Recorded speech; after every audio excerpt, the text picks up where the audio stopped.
makes Pat Solatano such an interesting character to play for an actor? His depth of heart, his vulnerability, his unique behavior. You know, to play a guy who's challenged emotionally and neurologically is always something that an actor would hope to be able to enter into. Somebody who seems to be on the fringe, who takes our emotional state to a higher level, but at the same time grounding him and making him real. Because he is a real human being. He's a character, but he's real. That's all that David O. Russell wants, is to create characters who are human completely. So for me, it was heaven. And not only did I get to play him, but then be him within the context of the story.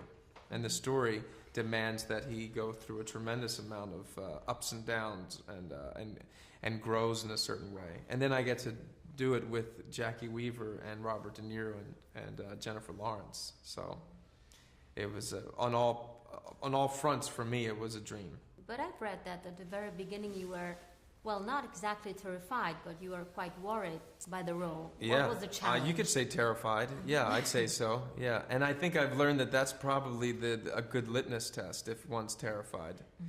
Because that probably means that I know that I'm going to have to push myself and go to places that I don't know, that I've never been.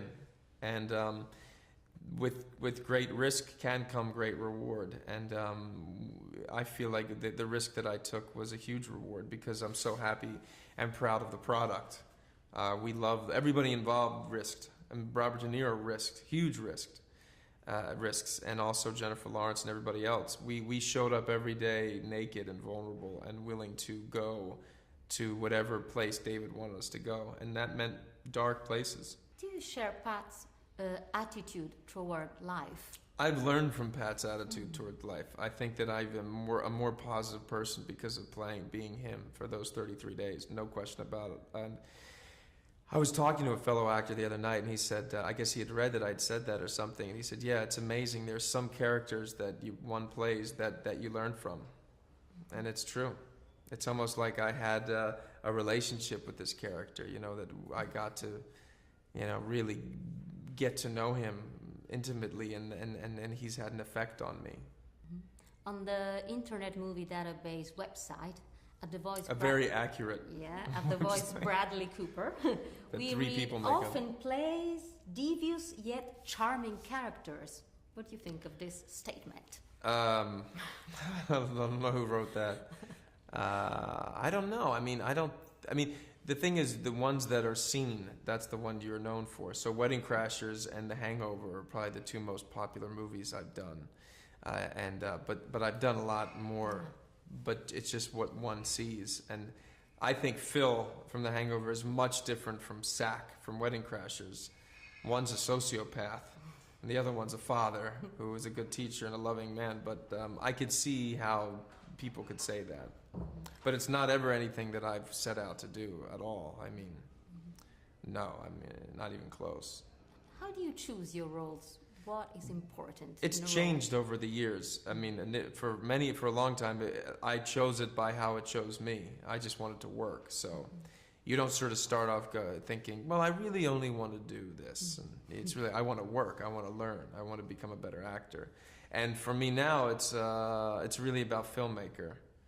I want to work with the best filmmakers because that's how you really can learn about how they specifically use their voice to tell a story, and that's fascinating to me.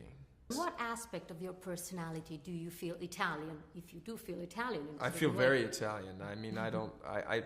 It's a hard question for me to answer because it's all of me.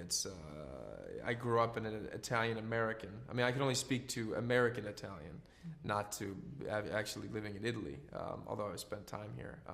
But Philadelphia Italian American upbringing is my life. It's everything. It's the way my mannerisms, everything. In fact, I think maybe I tone it down a little bit. But in this movie, we explored that. It's a very authentic Italian neighborhood, household, family, the way they speak, everything.